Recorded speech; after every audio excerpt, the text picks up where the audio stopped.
ফরজ ও ওয়াজিবের মধ্যে পার্থক্য কি?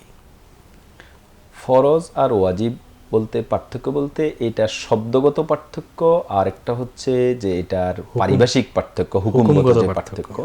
শব্দগতভাবে ফরজ এবং ওয়াজিব দুটো শব্দটাই কোনো জিনিস আবশ্যক বা একেবারে অপরিহার্য হিসেবে পালন করা বোঝায়। তো এই দৃষ্টিকোণ থেকে অধিকাংশ আলেমের মত, হানাফি ব্যতীত শাফি, মালিকি, হাম্বলি তিন মাযহাবের মতই হচ্ছে ফরজ এবং ওয়াজিব সিনোনিম, প্রতিশব্দ একটা অপরটার মানে সমার্থক শব্দ। তো এই ক্ষেত্রে ফরজ বলতে যা বোঝায় ওয়াজিব বলতেও তাই বোঝায়। কিন্তু হানাফি মাযহাবের মূলনীতি অনুযায়ী এটা ফরজ বলতে একটু আপার ক্লাস আর ওয়াজিব বলতে একটু লোয়ার ক্লাস, মানে একটু উঁচু নিচু আছে।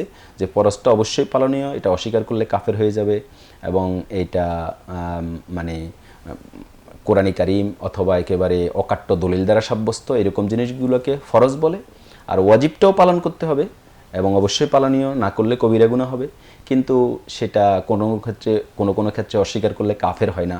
অথবা এখানে যেই দলিলের মধ্য দিয়ে কাজটাকে আবশ্যক করা হয়েছে সেই দলিলটা ফরজের যেই সাব্যস্তের ক্ষেত্রে দলিলটার চাইতে একটু নিচু স্তরের। এই জন্য এই বিষয়গুলোকে পারিভাষিক জায়গা থেকে, প্রায়োগিক জায়গা থেকে হানাফি মাযহাব এখানে পার্থক্য করেন, কিন্তু অন্যরা এই দুটাকে পার্থক্য করেন না। তারা দুটাকে পারিভাষিক জায়গা থেকে একই হিসেবে সাব্যস্ত করেন।